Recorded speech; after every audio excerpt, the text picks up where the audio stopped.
Seperti kuntum tumbuh melata, sayang lebah di pohon cemara. Assalamualaikum mulainya kata, saya mulai pembuka bicara.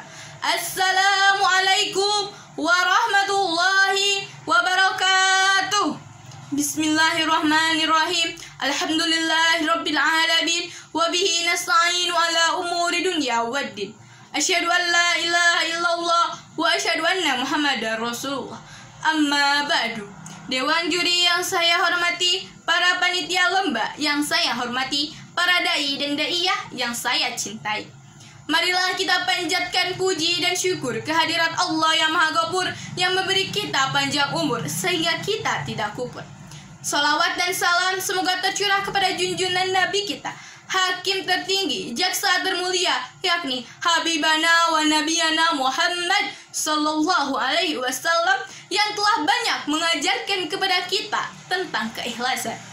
Hadirin rahimakumullah, perkenalkan, nama saya Gina Nabila.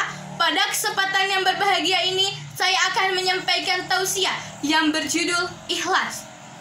Ikhlas merupakan salah satu sunnah Rasul. Oleh sebab itu, sebagai umat muslim harus senantiasa mengikutinya.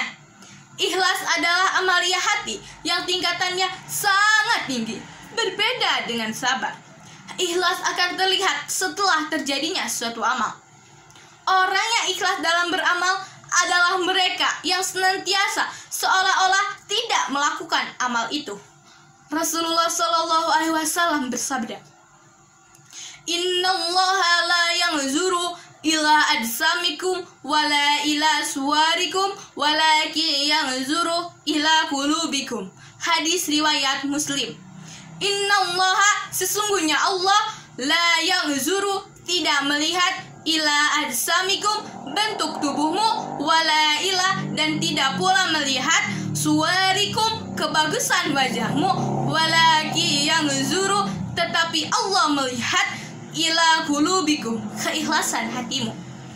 Imam Ghazali menjelaskan bahwa beramal mengharapkan syurga hukumnya sah dan bagus, serta berfaedah diterimanya suatu amal. Imam Ghazali juga menyebutkan hakikat ikhlas adalah kemurnian niat dari hal-hal yang dapat mengotorinya.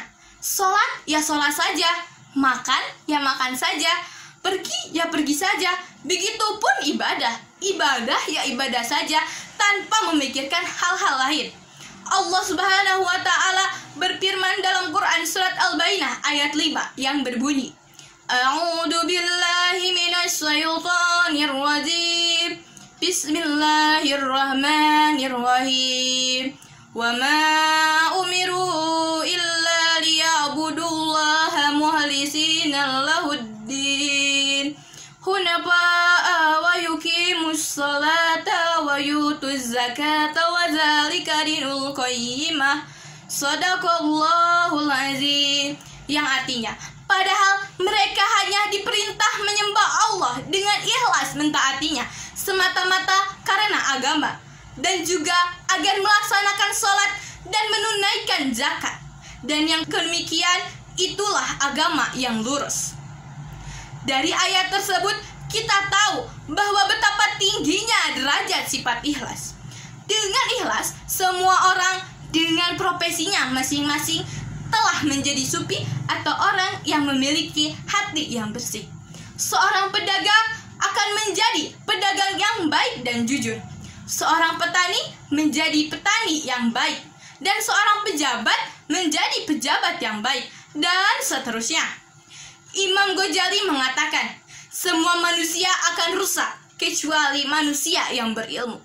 Manusia yang berilmu akan rusak kecuali yang mengamalkan ilmunya.